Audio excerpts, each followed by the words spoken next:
Halo semuanya, selamat datang di sesi explainer kita kali ini.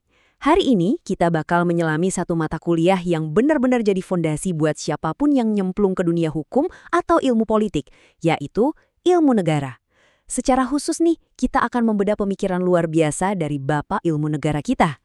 Sesi pemaparan ini disusun khusus mewakili perspektif akademis dari dua pakar ilmu negara yang luar biasa, Bapak Imada Iksyani dan Bapak M. Fajrin dari Fakultas Hukum Universitas Muhammadiyah Pontianak. Jadi, siapin catatan kalian ya, karena kita bakal ngebongkar arsitektur dari sebuah entitas raksasa yang sehari-hari kita sebut sebagai negara.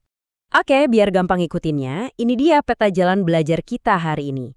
Kita bakal mulai dari pengantar keilmuan tentang negara, kenalan dengan Bapak Ilmu Negara Jelinek, lanjut ke teori dua sisi negara, masuk ke menu utama yaitu sistematika ilmu kenegaraan Jelinek, ngebandingin sama perspektif tokoh kenegaraan lainnya, dan terakhir kita tutup dengan daftar pustaka serta sedikit refleksi. Langsung aja kita mulai ya. Sip, kita masuk ke bagian pertama. Pengantar keilmuan tentang negara. Sebelum kita ngebahas pemikiran Jelinek lebih jauh, kita harus paham dulu nih alasannya. Kenapa sih negara itu perlu dipelajari secara sistematis? Jawabannya simple tapi dalam. Negara itu kan organisasi tertinggi yang luar biasa kompleks, abstrak, tapi di sisi lain punya wewenang yang mengikat seluruh warganya. Berdasarkan fakta sosiologis dan hukum internasional, kayak yang dicatat dalam Konvensi Montevideo tahun 1933, sebuah masyarakat politik itu baru sah disebut negara kalau dia memenuhi 3 unsur konstitutif ini. Pertama, harus ada wilayahnya yang jelas. Kedua, harus ada rakyat atau penduduk yang menetap. Dan yang ketiga, pastinya harus ada pemerintah yang berdaulat. Tanpa 3 pilar utama ini, ya bangunan negara itu nggak akan pernah berdiri. Tapi masalahnya, cuma tahu 3 unsur ini aja ternyata nggak cukup buat benar-benar paham soal negara. Kita butuh sebuah kerangka ilmu yang jauh lebih utuh. Nah, makanya kita masuk ke bagian kedua, Bapak Ilmu Negara Jelinek.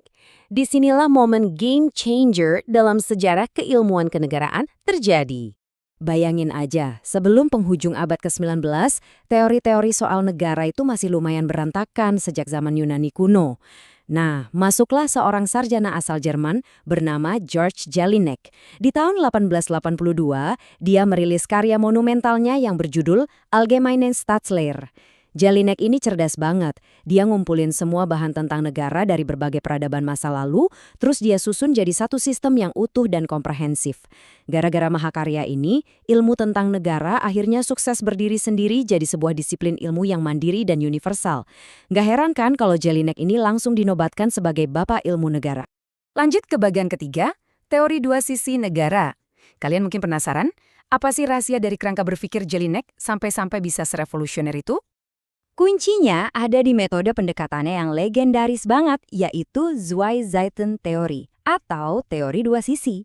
Biar gampang, coba deh kalian bayangin sebuah koin. Di satu sisi, yaitu pandangan sosiologis, kita melihat negara murni sebagai fakta sosial di masyarakat. Negara itu dilihat sebagai sebuah organisasi sosial yang hidup, bernafas, dan dinamis. Nah, kalau koinnya kita balik, kita ngelihat dari pandangan yuridis. Dari sudut pandang ini, negara itu bukan sekedar gerombolan manusia, melainkan sebuah konstruksi hukum yang terstruktur, semacam korporasi atau badan hukum gitu. Kesimpulannya beda, tapi justru keduanya itu saling melengkapi untuk ngebentuk wujud negara yang seutuhnya. Sekarang kita ada di puncaknya bagian keempat, sistematika ilmu kenegaraan Jelinek. Lewat kacamata dua sisi yang udah kita bahas tadi, Jelinek mulai membelah pohon keilmuan negara. Kalau kita petakan, skema ini tuh ibarat peta harta karun buat mahasiswa hukum tata negara. Jelinek mengambil ilmu kenegaraan dalam arti luas yang dia sebut Staatswissenschaft dan membaginya jadi 2 cabang besar. Persis kayak konsep koin dua sisinya tadi. Cabang di sebelah kiri adalah Staatswissenschaft dalam arti sempit yang fokus ke negara sebagai objek sosial. Terus cabang di sebelah kanan adalah Rechtswissenschaft yang murni membedah negara dari segi hukum positifnya. Yuk kita zoom in satu-satu. Kita mulai dari cabang kiri dulu ya, Staatswissenschaft dalam arti sempit. Ini dibagi lagi jadi 3 ranting. Pertama, Bestrei Benda, yaitu ilmu yang tugasnya cuma mendeskripsikan fakta dan unsur negara apa adanya, nggak ditambah-tambahin. Kedua, ada Theoretische atau Staatslehre. Nah, ini jantungnya, tempat kita nyari esensi, asal mula, dan hakikat berdirinya sebuah negara. Dan yang ketiga, Anggewante atau ilmu terapan. Kalau di zaman sekarang, ini lebih sering kita kenal dengan sebutan ilmu politik, di mana teori-teori tadi langsung dipraktikkan jadi kebijakan publik sehari-hari. Terus, gimana dengan cabang yang kanan? Nah, Rechtswissenschaft ini fokus banget sama hukum dan konstruksi yuridisnya. Ini juga dipecah jadi 3. Pertama, Staatsrechts atau hukum tata negara, yang ngurusin konstitusi dan struktur organisasi negaranya. Kedua, Verwaltungsrechts, alias hukum administrasi negara.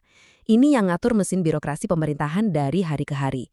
Dan yang terakhir, Volksrecht atau hukum internasional. Cabang ini yang ngatur gimana bangunan hukum sebuah negara itu berinteraksi dengan negara-negara lain di kancah global. Rapi dan sistematis banget kan? Oke, kita geser ke bagian kelima, perspektif tokoh kenegaraan lainnya. Sistematika Jelinek itu memang top banget, tapi buat bener-bener jago di ilmu negara, kita juga harus open-minded, ngebenturin pemikiran dia dengan para pemikir raksasa lainnya. Contohnya nih, Hans Kelsen. Dia ini penganut aliran positivisme sejati. Kelsen secara tegas nolak membahas aspek sosiologis atau historis kayak asal mula negara. Buat dia hal-hal itu terlalu abstrak. Bagi Kelsen, negara itu yang murni cuma tata urutan norma atau tertib hukum yang mengikat. Kalau kita balikin ke skema Jelinek tadi, si Kelsen ini ibaratnya buang jauh-jauh cabang sebelah kiri dan cuma peduli sama sisi Rechtswissenschaft yang di kanan. Nah, kalau kita putar 180 derajat, kita bakal ketemu sama Karl Marx. Beda banget sama Kelsen. Teori Marxian ini lebih condong ke sosiologis, khususnya teori kekuatan atau force theory. Marx melihat negara itu bukan lembaga hukum yang adil dan netral. Buat dia, negara lahir murni sebagai alat penindasan dari kaum kapitalis yang punya duit untuk nekan kelas masyarakat yang lebih lemah. Ini tuh benar-benar analisis sosiologis yang tajam soal realitas kekuasaan di lapangan. Biar perdebatan ini lebih seimbang, kita panggil satu lagi, Thomas Aquinas. Dengan kacamata hukum alamnya. Aquinas ini percaya bahwa negara itu terbentuk bukan karena sekedar paksaan hukum kayak kata Kelsen, dan bukan juga alat penindasan kayak kata Marx. Negara itu muncul secara natural, alamiah aja. Kenapa? Ya karena manusia itu kan makhluk sosial. Kita ini butuh entitas negara yang terorganisir supaya kepentingan umum bisa jalan, dan kita semua bisa bertahan hidup bareng-bareng. Dan akhirnya kita sampai di bagian ke-6, daftar pustaka dan refleksi. Beragamnya pandangan dari Kelsen, Marx, sampai Aquinas tadi justru ngebuktiin seberapa jeniusnya kerangka berpikir Jelinek. Lewat teori dua sisinya, Jelinek berhasil bikin rumah besar akademis di mana semua aliran pemikiran itu bisa dipelajari bareng tanpa harus saling menjatuhkan. Nah, karena pembahasan kita ini levelnya universitas, sumber yang kita pakai jelas nggak main-main. Buat kalian yang mau deep dive lebih lanjut, daftar pustaka ini ibarat kitab wajib. Mulai dari karya aslinya Jelinek, Allgemeine Staatsstaatslehre, sampai buku-buku sakti ilmu negara dari pakar top nasional, kayak Prof. Patmo Wahyono, Nimatul Huda, serta I. Gede Panca Astawa dan Suprinaa. Dijamin, pemahaman keilmuan negara kalian bakal makin mantap. Sebelum kita udahan, saya punya satu pertanyaan buat ngetes seberapa paham kalian sama materi hari ini. Mengingat teori dua sisi Jelinek tadi, coba dipikirin. Kalau di dunia nyata, suatu negara kehilangan salah satu unsur konstitutifnya secara sosiologis, katakanlah wilayahnya tiba-tiba diduduki penuh sama negara lain, apakah bangunan yuridis negara tersebut di mata hukum internasional otomatis ikut lenyap di detik yang sama? Gimana tuh? Coba analisis pakai gabungan kacamata sosiologis dan yuridis yang udah kita bedah tadi ya. Terima kasih banyak udah ngikutin sesi Explainer hari ini. Teruslah kritis, teruslah belajar, dan sampai jumpa di pembahasan seru kita berikutnya.